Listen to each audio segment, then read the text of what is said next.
اصل الكسل طبع الحلو وانا طالعه حلوه وكسليه، وقبل ما اخدك عشت سنين معرفش اطبخ ملوخيه، ولا يوم غسلت صحون ولا حتى برد شاي، ولا اعرف الكمان بيغربنا ازاي. اكملني على عزة ربيت واسأل عليا، لو كنت اعرف شغل البيت كان من عينيا. الشعر بنور او انا شعرت عليك.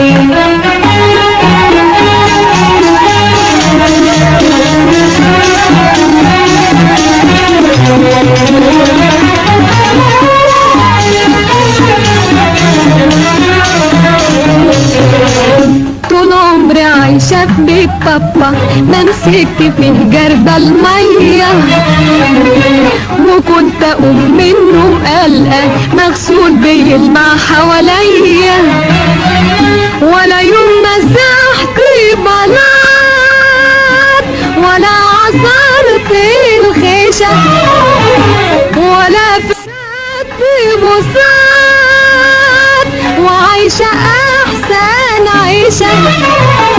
اكملني على عزة ربيت واسأل عليا، لو كنت اعرف شغل البيت كان من عينيا.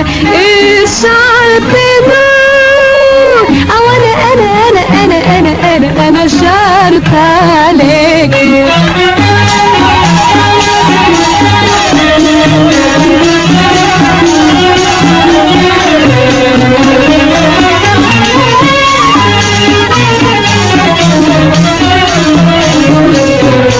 حتى الغسيل عمري ما شفته ولسه ما وردش عليا، لا غسلته يوم ولا زهرته ولا خدته من بايديا.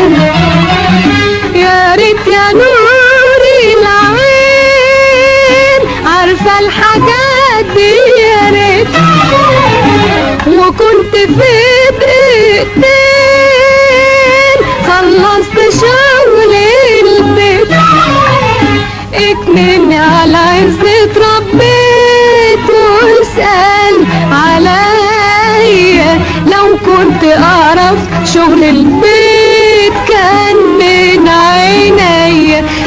الشعر بنور او انا شعرت عليك.